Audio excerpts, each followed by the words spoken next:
अस्सलाम वालेकुम। जैसे कि आपने मैरिटल काउंसलिंग की बात की, बहुत अच्छा और इम्पॉर्टेंट टॉपिक है मैरिटल काउंसलिंग का। हमारे यहाँ पे सबसे इम्पॉर्टेंट जो चीज़ है जो कि बहुत ज़्यादा देखी गई है जब हम क्लाइंट्स के साथ डिस्कशन कर रहे होते हैं और जब स्पेसिफिकली जो यंग कपल्स हैं अपने इश्यूज के साथ आते हैं, मैंने जहाँ तक देखा है हमने रिलेशनशिप्स में एक्सपेक्टेशंस बहुत बढ़ा ली हैं। बेशक वो फीमेल हो बेशक मेल्स हो, हम लोग इतना एक्सपेक्ट करते हैं कि आपको जब उस तरह से नहीं मिलता response in a marital relationship तो आपको लगता है कि दुनिया खत्म हो गई है। ठीक है, क्योंकि पाकिस्तान के अंदर एक जनरल वाइब ये है, एक सपोजिशन डेवलप की हुई है सोसाइटी ने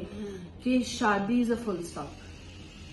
ठीक है, और बाज़ औक़ात ये भी कहा जाता है कि शादी जुआ है, चल गया तो चल गया, नहीं तो नासिब।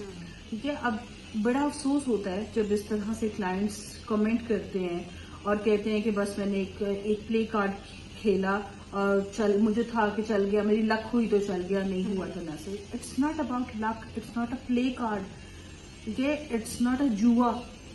एक इतने मोतबर और खूबसूरत तरीन रिलेशनशिप को हमारे यहाँ पे इस तरह से पोर्ट्रे किया गया है, जो कि बहुत दुख होता है जब क्लाइंट्स अपनी स्टोरीज लेके आते हैं और उसमें ये सब कुछ होता है। उसमें जो जहाँ तक मैंने देखा है होता ये है कि अभी आपको पता है जैसे आजकल की सोसाइटी के अंदर लोग बहुत से रिलेशनशिप्स में इन्वॉल्व होते हैं और जब रिलेशनशिप्स में इन्वॉल्व है मल्टीपल, एक से एक एक्सपेक्टेशन लगाई हुई है, दूसरे से दूसरी, तीसरे से तीसरी, so on and so fourth. और जब वो रिलेशनशिप लाइक शादी के रिलेशनशिप में चले गए हैं, वो इतने लोगों के जो इंडिविजुअल एक्सपीरियंसेस थे और उनसे जो उन्होंने लर्निंग की है उनके सारे प्रीवियस रिलेशनशिप्स में से,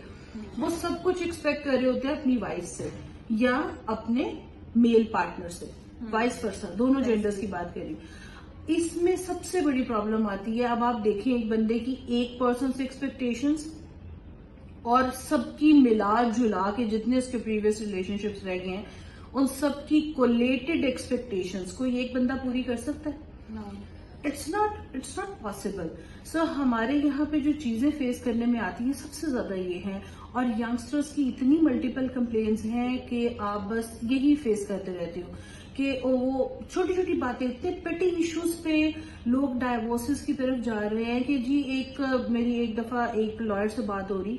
और उन्होंने ये डिस्कस किया कि आप यकीन करेंगे मैडम कि एक ऐसे कपल की अभी मैंने डाइवोर्स कराई जो कहती है कि इसने जो है मेरी टूथपेस्ट उसका ढक्कन नहीं बंद किया और ये बंद नहीं करता, ये तौलिया इधर फेंक देता है, ये उसका ये कर देता है, वो कर देता है, मैंने इसके साथ नहीं रहना, मैं इसके साथ नहीं रह सकती। ठीक है, देखें उसमें सिंपल एक बात ये है, छोटी सी मैं आपसे एक सवाल पूछती हूँ, आप मुझे एक बात बताएं, हम लोग बहन भाइयों से उठ के हम अपने रिलेशनशिप्स में चले जाते हैं, शादी हमारी हो जाती है, उसमें चले जाते हैं। जब हम अपने बहन भाइयों के साथ कोई भी लड़ाई करते हैं, कोई भी डिस्कशन होती है, कुछ भी होती है, क्या कभी आपने ये ऑब्जर्व किया है कि हमने अपने भाई से या बहन से सॉरी किया और फिर बात की हो? कभी किया? कभी भी नहीं हम करते। मतलब इट्स जस्ट अ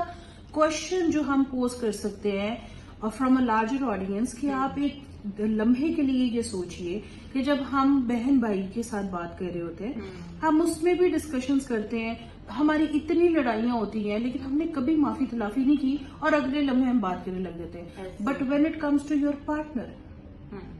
ये कोई सर्टन साइकी है हमारे यहाँ पे कि फीमेल तो कहती है कि जब तक मेल ने मुझे सॉरी नहीं करना ना, मैंने उसे बात नहीं करनी, and they take it on their ego कि अगर उसने मुझसे माफी ना मांगी और मैंने इससे बात कर ली तो इसका मतलब है सारी उम्र यही कुछ होता रहेगा। ये इनके ब्रॉटअप के पार्ट है। मतलब मेरे पास जब सेशन में इस तरह की लोगों ने बातें की तो मैं हैरान हो गई कि बच्चे ये कह रहे हैं और अभी छोटे छोटे, मतलब इतनी कोई उम्र भी नहीं है कि आप कहते हो बड़ी कोई मेच्योर एज में पहुंच गए और फिर ये इस तरह की रिजर्वेशंस है। नो,